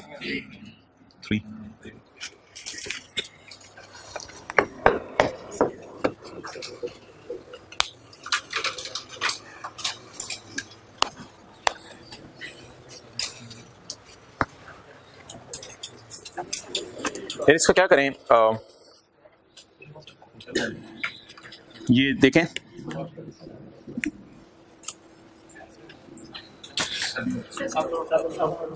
कोई गलती तो नहीं है सैलरीज में, आप लोग इधर कोई गलती तो नहीं है कि सैलरीज में एम्प्लॉय के। अच्छा एक बात और याद रखिएगा, कुछ रात ने टेक्स्ट पढ़ा हुआ है, कुछ ने नहीं पढ़ा हुआ, इसलिए एक बात और याद रखिएगा, जिन्होंने पढ़ा हुआ वैसे तो उनको भी। अच्छा तो ये जो प्रोविडेंट फंड के पैसे हैं ना, ये एम्प्लॉय को दिए नहीं जा रहे, ये उसके लिए अलग करके रखे जा रहे हैं। देखें, कॉन्ट्रीब्यूशन टू फंड, फंड होता है एक बास्केट, ले लेते हैं हम। थोड़ी देर के लिए रुक जाए, कैमरा उधर कर, आपकी वजह से रुका हूं, 1 मिनट ले लें, नोट कर लें, फिर मेरी बातें सुननी है। हाँ हो गया नोट, जबरदस्त, ले आया कैमरे तो। अच्छा तो ये जो प्रोविडेंट फंड के पैसे हैं ना, ये एम्प्लॉय को दिए नहीं है हमने, ये उसके लिए अलग करके बास्केट में रखे हैं। कॉन्ट्रीब्यूशन जब वो रिटायर होगा उसको दे देंगे, लेकिन एहतियातन जैसे जहेज बनना शुरू होता है ना, थोड़े थोड़े पैसे, हालांकि अभी शादी 20 साल बाद होनी है, लेकिन पैदा होते ही पेटी ले लेते हैं वालिदैन, तो थोड़े थोड़े थोड़ा थोड़ा रखते जाते हैं ताकि एंड पे लोड ना पड़े। तो इसी तरह एम्प्लॉय ने रिटायर होने, दांत अंदर कर, बहुत देर होगी बाहर किए हुए। अच्छा हमारी पेटी कहाँ है? अच्छा आप लोग तो पेटी के खा नहीं है ना, ओके, तो घर के उतने ही हैं, घर दमाद बन जाइएगा, हाथ धोइए। तो कंट्रीब्यूशन टू प्रोविडेंट फंड, तो contribution to provident fund employ के लिए पैसे लग करके रखे हैं। ये सैलरीज में पैसे पड़े होना कोई जुर्म की बात नहीं है। मुझे बता दें ये 54 किसका सब नोट बनाऊं, कॉस्ट ऑफ सेल का, एडमिन का, या डिस्ट्रीब्यूशन का? थोड़ा सा सोच के बताना। तीनों का सब नोट बनेगा, तो फिर तो भाई एक और काम करना पड़ेगा, इसको भी तकसीम करना पड़ेगा तीनों में। तो बता दें ये सैलरीज, देखिएगा इधर, ये जो मैंने येलो में हाईलाइट किया है, क्या स्काई ब्लू वाली सैलरीज येलो वाले तीनों की हैं? डन। क्या स्काई ब्लू वाली सैलरीज येलो वाले तीनों की हैं? तो क्या मैं कह सकता हूं कि 54 भी येलो वाले तीनों का है? तो जिस तरह उसको तकसीम किया था, इसको भी तकसीम करना पड़ेगा। तो अब हमें सब नोट 3 बनाने पड़ेंगे। कितने लोगों को याद आ रहा है, अभी इसके मैंने 3 सब नोट दिखाए थे, बार बार प्रोविडेंट फंड के पैसे आ रहे थे, कॉस्ट ऑफ सेल के नीचे भी आ रहे थे, एडमिन के नीचे भी आ रहे थे, सेलिंग के नीचे भी आ रहे थे, क्योंकि जब तनख्वाहें तीनों किस्म के लोगों को देते हैं तो प्रोविडेंट फंड भी तीनों किस्म के लोगों को दें। अब आप क्या करेंगे, अब आपने एक इंग्लिश का फिक्रा डालना है। नोट 2.1 1302 के नीचे, नोट 2.1, इधर आए, नोट 5.1 सेलिंग के नीचे डालेंगे। एक कॉस्ट ऑफ सेल के नीचे आ जाएगा, एक किसके नीचे, सेलिंग के नीचे, और एक नोट इधर, जगह थोड़ी सी तंग है, नोट 4.1। अच्छा करना क्या है, वही वाली इंग्लिश उठानी है, कोई नया चक्कर नहीं करना। पहले नोट 1 सैलरीज का कितने % डाला है, 55, तो प्रोविडेंट फंड का भी कितने %, 55। इंग्लिश यही वाली उठा ले बस। क्या इंग्लिश है जी, salaries include contribution to provident fund, English यही वाली उठा लें। सैलरीज इंक्लूड, हाँ पूरा लिख देना, मेरे पास जगह नहीं है अब। सैलरीज इंक्लूड कंट्रीब्यूशन, थोड़ा सर नीचे करिए, contribution to provident fund of rupees. अच्छा जी, सारे एम्प्लॉयज के लिए कितना रिटायरमेंट के लिए रखा हुआ है, उसमें से कॉस्ट ऑफ सेल के एम्प्लॉयज के लिए अच्छा खासा होगा, तो 54 इंटू 55%, 29.7। ये जी सब नोट बन गया, जिसे आप नोट की दुम भी कह सकते हैं। अब यही वाला नोट किसके लिए बना लें, खड़े होकर देखने की जरूरत नहीं है, यहां 4.1 ऊपर करके थोड़ा बना देता हूं, यहां से salaries include contribution to provident fund of rupees कितने, 54 को तोड़ने, 54 इंटू 15% जी 8 यार ये ऊपर कहीं नहीं जाना, आप ये 355 में पड़ा हुआ 8.1, बस इतनी सी बात है।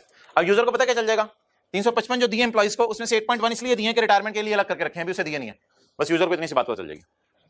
और आखिरी बात 54 का 30%, salaries include contribution to provident fund of rupees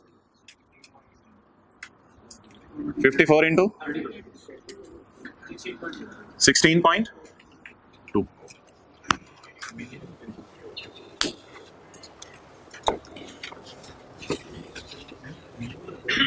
million भी साथ साथ लिख दो। हाँ सही कह रहे हो आप, मिलियन साथ साथ लिखना चाहिए वैसे, उधर ही रखें अभी।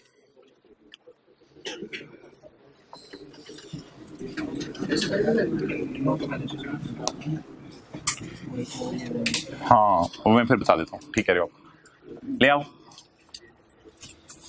आगे चलें जी। ऑडिटर रिम्यूनरेशन कितनी है? 13। ऑडिटर रिम्यूनरेशन में ऑडिटर को दिया गया टैक्स की सर्विस के पैसे या उसके जो आर्टिकल स्टूडेंट्स के आने जाने का रिक्शे का खर्चा पड़ा होना कोई जुर्म है या नहीं? कोई जुर्म है या नहीं? ये माल रोड के ऊपर फर्गूसन का ऑफिस था और माल रोड के ऊपर ही पीटीसीएल का ऑफिस था। तो वहां से अब जब ये रिक्शे के पैसे लेने होते थे तो फिर ये बच्चे जाते थे, रिक्शे वाले कहते थे कितने लेगा? रिक्शे वाला कहता था 25। यार जरा खुल के बता कितने लेगा? समझ गए होंगे आप। अच्छा, तो ऑडिटर रिम्यूनरेशन में क्या क्या पड़ा हुआ है? ये आप लोग तो अच्छे बच्चे हैं सारे, मैं आपकी बात नहीं कर रहा। ऑडिटर रिम्यूनरेशन में क्या पड़ा हुआ है? 4 मिलियन। देखो ना, पता चलना चाहिए, खानदानी लोग हैं। एथिक्स का चैप्टर, 4 मिलियन और 1 मिलियन। अच्छा भाई, अगर 13 मिलियन में से 4 मिलियन आपने उसको टैक्स सर्विसेज के पैसे दिए हैं, 1 मिलियन उसे आने जाने के आउट ऑफ पॉकेट एक्सपेंसेस दिए हैं, तो 13 माइनस 5 8 क्या हो सकता है बताएं? जो नाम इधर लिखा हुआ है ऑडिटर की फीस, उसने जो साल का आपको ऑडिट करके दिया है, जो भी हमने लफ्ज पढ़ा था स्टैट्यूटरी ऑडिट पैकेजेस के फाइनेंस, स्टैट्यूटरी लॉ के मुताबिक हुक्म दिया गया ऑडिट करने का, तो ये भाईजान फिर ऑडिट फीस होगी। अब आप बता दें ये 13 में 4 और 1 का पड़े होना गलती है या डिस्क्लोज करवाना चाह रहे हैं? अच्छा, लिस्ट बना दूं या अंग्रेजी में लिख दूं? लिस्ट बना दे, मेरे ख्याल से 2-3 आइटम्स हैं, लिस्ट बना दें बेहतर होगा। तो लिस्ट बना देते हैं इनकी, अंग्रेजी में ना लिखें, लिस्ट बना देते हैं। ये नोट कौन सा बनेगा? 4 पॉइंट। मेरे पास अब जगह नहीं है तो मैं इसको मिटा रहा हूं। अब आप तस्वीर फाइनली जो लेंगे उसमें 4.1 मिसिंग होगा, जारी बात है, अगर एंड पे तस्वीर लेंगे। नोट 4.2। अच्छा, जगह नहीं बची हुई एडमिन में, तो फिर आप लोगों ने 7 के नीचे जाके मुझे लग रहा है डालना है 4.2। अच्छा चलें, जो भी है नोट 4.2। तो ऑडिटर रिम्यूनरेशन, तो तजर्बा ये हुआ कि ज्यादा जगह छोड़ दीजिएगा पेपर में। ऑडिटर रिम्यूनरेशन, एक सफा कॉस्ट ऑफ सेल के लिए, एक सफा सेल के लिए। अच्छा बोलें जी, क्या हेडिंग दूं?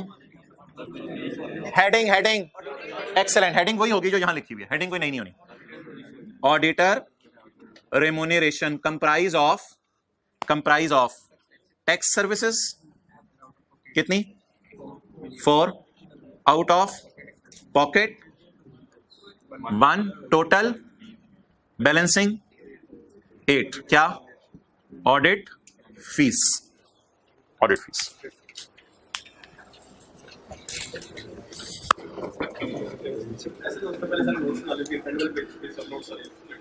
नहीं यार, तो फाइनेंशियल स्टेटमेंट अभी मैंने आपको दिखाई है, तो गलत होगा, तो यूजर तो घूमता ही रहेगा।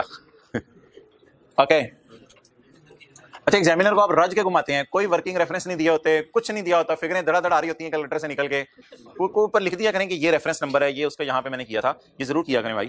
वो ढूंढ रहा होता है बेचारा, उससे मेहनत ज्यादा ना करवाया करें। बार बार बेगम कहते चाह लेके आ, समझ नहीं आ रही है पेपर।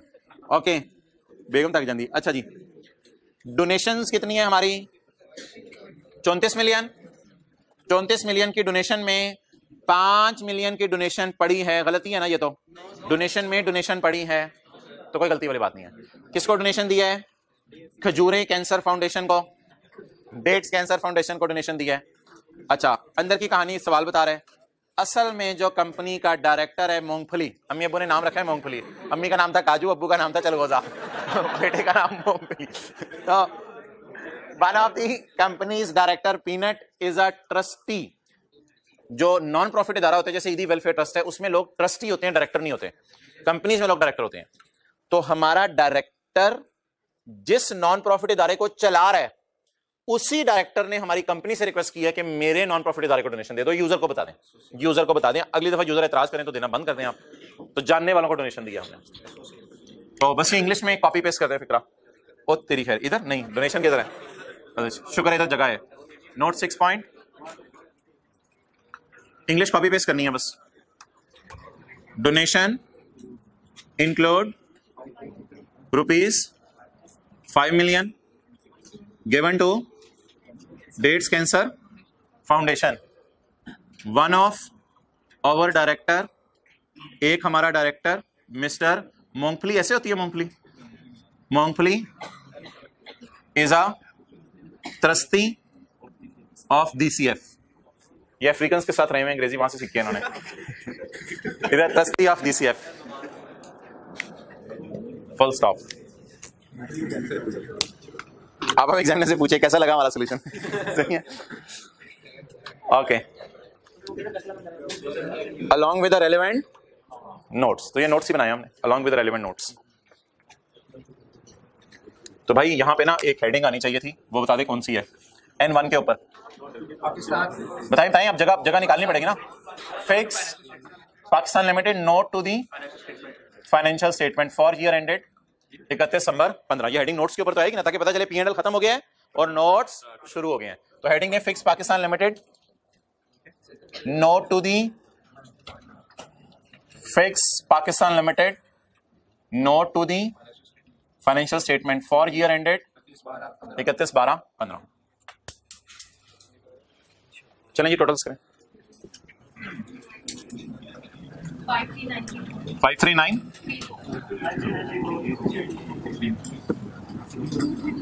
230 430 9। अच्छा इसमें ना थोड़े से 2-3 टोटल करने पड़ते हैं, जरा अटेंटिव रहिएगा 1-2 मिनट, इधर जरा अटेंटिव रहें। ये क्या निकलेगा? रॉ मटेरियल यूज्ड 2229, ये रॉ मटेरियल यूज्ड आ गया, ये लेबर आ गई, ये ओवरहेड आ गए। अब टोटल कर देंगे 23, ये क्या है 23711 टोटल फैक्ट्री में जो खर्चा आया। अब cost of good manufactured 23659, cost of cell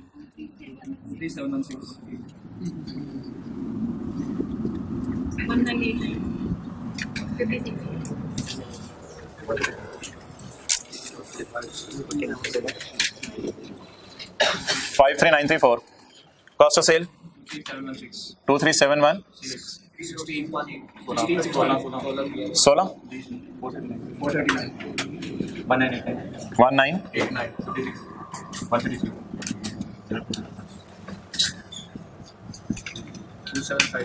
2758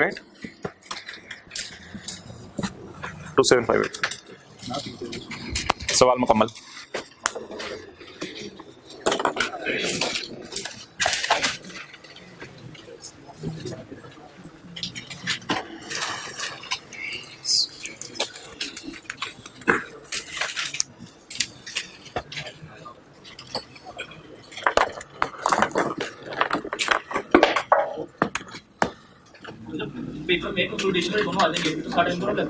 normally एक ही आता है दोनों में से। अच्छा भाई नहीं, जरूरी नहीं है, मेरा आप जैसे लोग भी करते हैं, पास भी होते हैं। ओके उधर ही रखें जरा। एडमिन का टोटल कर दें, एडमिन का टोटल कितना है?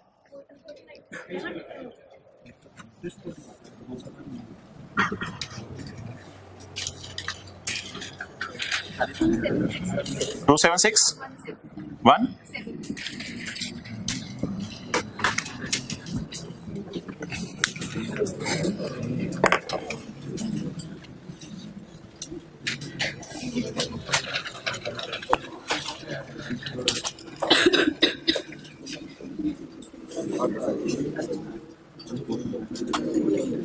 जी जी क्या चीज?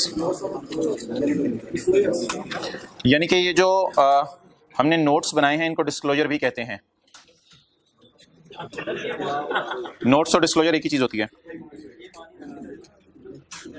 अच्छा भाई ये असल में ना पास्ट पेपर का सवाल था, पेज 293 पे था, मैंने आपको शॉर्ट फॉर्म में कराया। ये थोड़ी सी डेटा इसमें ज्यादा था, तो अब आप पेज 293 वाला मेन सवाल निकाल लें, जिससे हमने ये बेबी सवाल ड्राइव किया था। तो अभी हमने बेबी सवाल किया है। पास्ट पेपर में सवाल थोड़ा सा जरा लेंथी आया था, बहुत पुराना सवाल है। Page 293, page 293। अब आपने जरा ज्यादा मुतवज्जो हो जाने, क्योंकि अब सवाल में कोई नई चीज आई तो आपने मुझे बतानी है। पेज 293 पे वही सवाल है, लेकिन कुछ डेटा ज्यादा होगा।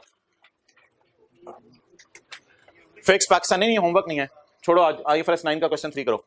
फिक्स पाकिस्तान लिमिटेड, इस होमवर्क इसमें कोई चीज ऐसी आपको लगी कि करने वाली है तो वो कर लेना, लेकिन मैं अभी आपसे ही पूछूंगा सारी चीजें। जब ये फुल फ्लेज आया था पेपर में, पेज 293 वाला सवाल है, तब ये ऐसे आया था, सेल मैन्युफैक्चर्ड गुड्स, आगे सेल क्या है, बस अब आपने करना नहीं है, घर जाके मुझे बताते नहीं ये कहां डालेंगे, cell imported goods.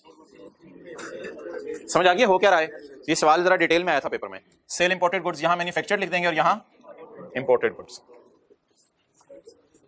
Scrap cell कहां डालेंगे, डिविडेंड इनकम, अदर इनकम, वैसे भी क्रेडिट साइड पे आ रही है, इनकम है। Return on saving account, interest income, other income. Sales tax कल ये आपने सेल रिटर्न की तरह माइनस करना होता है, लेकिन सेल रिटर्न की तरह माइनस करना होता है, लेकिन कल पढ़ाना है मैंने, सेल रिटर्न की तरह माइनस करना होता है सेल्स टैक्स। सेल डिस्काउंट भी हमने माइनस किया आज। अच्छा, raw material, work in progress, finish goods, ये क्या आ रहा है यार, फिनिश गुड्स इंपोर्टेड। यार ये देखो ना, हम असल में personal care and food products में डील कर रहे हैं, तो हो सकता है फूड प्रोडक्ट पाकिस्तान में बनाते हो और मेकअप बाहर के मुल्क मंगवाते हो, तो वो हो सकता है इंपोर्टेड गुड्स हो। अब इंपोर्टेड गुड्स का ओपनिंग स्टॉक भी आ रहा है, एक तो मैन्युफैक्चर्ड गुड्स है ना, नहीं तीन चीजें आ रही होंगी, इंपोर्टेड गुड्स का ओपनिंग स्टॉक भी आ रहा है, इंपोर्टेड गुड्स की परचेजेस भी आ रही हैं, और इंपोर्टेड गुड का क्लोजिंग भी आ रहा है। तो इधर लाएं, आपने क्या करना है, अलग से जरूरत नहीं है, इसको आप ऐसा कीजिएगा, ये कॉस्ट ऑफ सेल आ जाएगी उन चीजों की जो आपने पाकिस्तान में बनाई है। इस 23716 के नीचे 3 लाइनें डालिएगा, opening stock imported goods, purchases imported goods minus closing stock, बस इसके नीचे 3 लाइनें ऐड हो जाएंगी, वो टोटल बिजनेस की कॉस्ट ऑफ सेल आ जाएगी। हेडिंग इसकी कॉस्ट ऑफ सेल रहेगी, इसकी हेडिंग ना देना, फिर इसकी हेडिंग ना देना, फिर लोकल नहीं लिख देना, cost of sale of manufactured goods जो हमने बनाई है खुद, कुछ बाहर के मुल्क से मंगवाई थी। स्टोरेज एंड स्पेस कहां जानी है? अच्छा यार ये जरा देखिएगा, salaries, utilities, depreciation, stationery, repair, salaries, depreciation, stationery, repair और यूटिलिटीज, इन सबको तीनों में क्या लेके जाना है, तकसीम करके जाना है। हमने सिर्फ किसके लिए किया था अभी, डेप्रिसिएशन भी तीनों कॉस्ट ऑफ सेल वाले एसेट्स की रिडक्शन हो सकती है, स्टेशनरी, ऑफिस का अलग से लिखना नहीं चाहिए था, जब इसने ऑफिस लिख दिया तो उसे हेड ऑफिस एडमिन ही ज़हन में आता है, लेकिन आगे उसने फिर खुद बता दिया करो तीनों में तकसीम, बिजली के बिल भी तीनों के होंगे, रिपेयर भी तीनों की होगी। अच्छा जी, अब डेप्रिसिएशन, स्टेशनरी, रिपेयर, एडवर्टाइजमेंट और यूटिलिटीज, ये सारी की सारी चीजें इधर भी आएंगी, एडमिन में भी, फैक्ट्री ओवरहेड्स में भी आएंगी और सेलिंग में भी आएंगी, बल्कि तकसीम होके।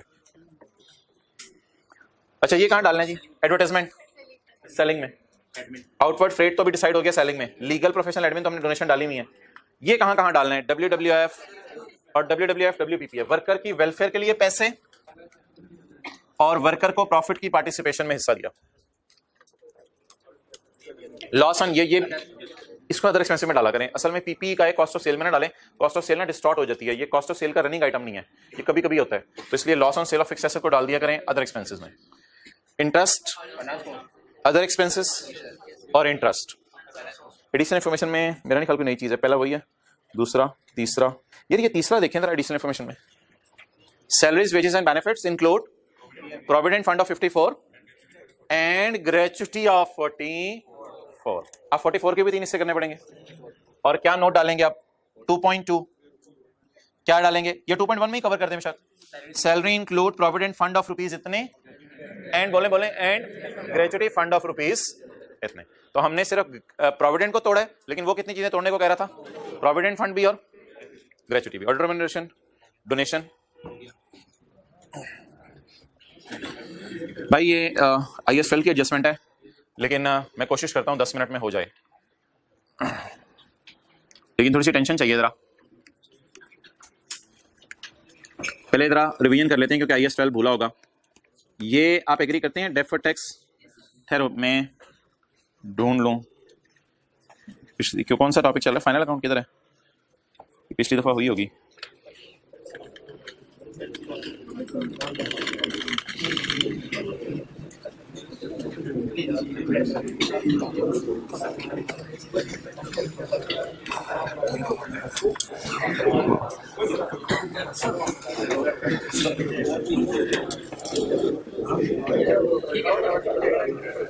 एंड पे जाके ब्रेक लगाइए MCQs पे। ये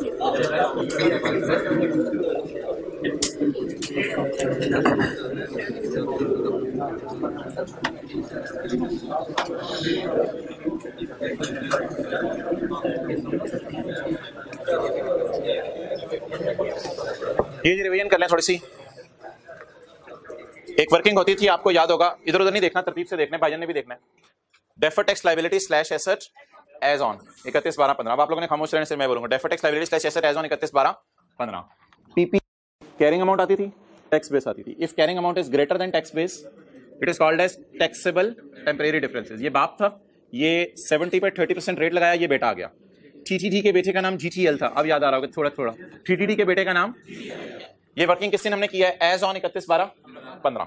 यही वर्किंग आपको याद है होती थी as on 31/12/16। PPE if carrying amount is greater than 90 हो गया, ठीक है, कोई भी वजह बनी होगी, नए एसेट खरीदने होंगे, ये 90 हो गया डिफरेंस। टीटीडी के बेटे का नाम, ये बीडी होता था डीटीएल के अकाउंट का, याद है, और ये सीडी होता था डीटीएल के अकाउंट का, और एक्सपेंस फॉर द ईयर क्या आ जाता था? बैलेंस। ये जो रेड से मैंने लाइन लिखी हुई है, ये आपको इतना सा पढ़ के समझ आ रही है? सली से पढ़िएगा।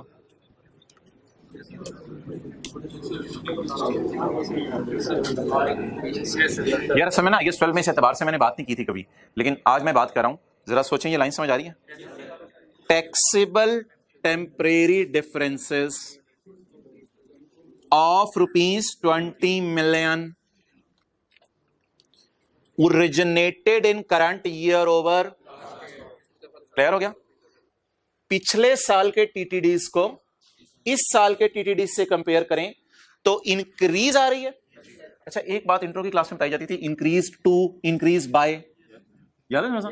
Increase to, increase by. क्या मैं कह सकता हूं 70 has increase to 90 and 70 has increased by 20? ठीक है, जैसे एक बच्चा है, उसका कद जो है वो 4 फुट था, आप अगले दिन आप अगले साल गए 5 फुट हुआ था, तो आप कहेंगे कद इंक्रीज टू 5 फुट या कद इंक्रीज बाय 1 फुट। ओके, तो इधर आए, what is the TTD as on, what is the TTD की इंक्रीज? हिम्मत करके बताना है, अगर मैं 20 पे रेट लगाऊंगा तो मुझे कैरी डाउन्स मिलेंगे या एक्सपेंस फॉर द ईयर मिलेगा? एक्सेलेंट, क्योंकि ये बीडी टाइप टीटीडी है और ये कैरी डाउन टाइप टीटीडी है, तो बीडी और सीडी का डिफरेंस तो फॉर द ईयर टाइप की लाइन है ना। अब जरा बार बार पढ़ के समझिए ये लाइन फॉर द ईयर कैसे है। टीटीडीज, जैसे ही हमने पेपर में पढ़ा ना टीटीडीज, तो हमने सोचा टीटीडीज हर साल आ रहे होते हैं, टीटीडीज टीटीडीज टीटीडीज, थोड़ा सा सोचा हर साल आ रहे होते हैं टीटीडीज, तो हमने कहा टीटीडीज ऑफ 20 ओरिजिनेट, पैदा हुए इस साल, एज कंपेयर टू लास्ट, यानी पिछले साल नहीं थे, इस साल पैदा हो गए, तो इसका मतलब है ये फॉर द ईयर है। क्या मैं इसका मतलब कह सकता हूं टीटीडी इंक्रीज्ड बाय 20? क्या मैं कह सकता हूं टीटीडी इंक्रीज बाय 20? और अगर मैं चाहूं कि ये मैं बैलेंसिंग ना निकालूं तो ओ और लिख के, क्या मैं इस तरह भी चेक नहीं कर सकता? 20 इंटू 30% रेट है ना यार, 6। यहां तक बात समझ आ गई? ये जो टीटीडी होते हैं, इसका क्या देता है? ये ब्रॉड डाउन देता है, और ये वाला टीटीडी कैरी डाउन देता है। लेकिन अगर खुदा ना खास्ता पेपर में लाइन आ जाए, क्या TTD is originated in current year over, originate का क्या मतलब है? बढ़ गए या कम हो गए? ओरिजिनेट पैदा हो गया, ओरिजिनेट बढ़ गए, तो इंक्रीज बाय भी हो सकता है। अच्छा, क्या ये 4 रूल अब बना सकते हैं हम? 4 रूल ये वहां पे नहीं डिस्कस किए थे। टीटीडीज बढ़ने से टैक्स बढ़ता है। अच्छा, अब रटा रूटा नहीं मारना, याद रखें, टैक्सेबल चीजें बढ़ जाएं, ये तो डिडक्टेबल है ना, टैक्सेबल चीजें बढ़ जाएं तो टैक्स बढ़ता है। डन। टैक्सेबल चीजें कम हो जाएं तो टैक्स कम होता है। करंट टैक्स की वर्किंग जहन में लाएं। डिडक्शंस बढ़ जाएं, तरतीब से सोचना है, डिडक्शन, डिडक्टेबल टेम्परेरी, डिडक्शन बढ़ जाएं, करंट टैक्स जहन में लाएं, डिडक्शन बढ़ जाएं तो, थोड़ा सारा साइड पे हटाओ, उसका मुंह नहीं नजर आ रहा मुझे। डिडक्शंस बढ़ जाएं तो प्रॉफिट, या वनूदगी है, सोच रहे हो, गप मारे। डिडक्शंस बढ़ जाएं, डिडक्टेबल टेम्परेरी डिफरेंस, डिडक्शंस बढ़ जाएं तो प्रॉफिट, प्रॉफिट कम होगा तो टैक्स, रिवर्स डिफरेंस। डिडक्शन, खर्चे कम हो जाएं, खर्चे कम हो जाएं तो प्रॉफिट बढ़ जाएगा, प्रॉफिट बढ़ेगा तो टैक्स बढ़ेगा। क्लियर? तो अगर कभी फाइनल अकाउंट के सवाल में आ गया टीटीडीज इंक्रीज कर गए हैं तो आपने टैक्स बढ़ा देना है। टैक्स बढ़ाने की एंट्री मुझे बता दें, टैक्स बढ़ाने की जनरल एंट्री मुझे बता दें। आपने धड़ल्ले से ये एंट्री पोस्ट कर देनी है, मेरी बला से कि एसेट है या लायबिलिटी, उससे मुझे फर्क नहीं पड़ता, खर्चा बढ़ाना है, खर्चा डेबिट करना है। और अगर कभी पेपर में आ जाए आपके टीटीडीज कम हो गए हैं, टैक्स उल्टाने की एंट्री बोले और डीटी डन। अब ठीक है, एडजस्टमेंट इंशाल्लाह कल पढ़ेंगे, वैसे मैं पढ़ देता हूं, लेकिन क्या मैं पढ़ देता हूं एडजस्टमेंट। एडजस्टमेंट में क्या लिखा हुआ है यार? एडजस्टमेंट में क्या लिखा हुआ है?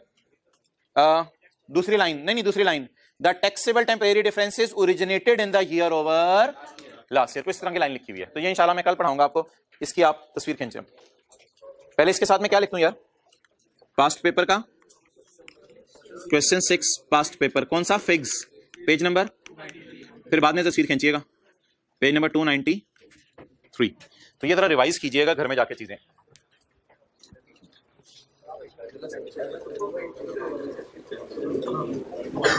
मैं कोशिश करूंगा आज के नोट्स में स्क्रीनशॉट बना के इसका डाल दूं।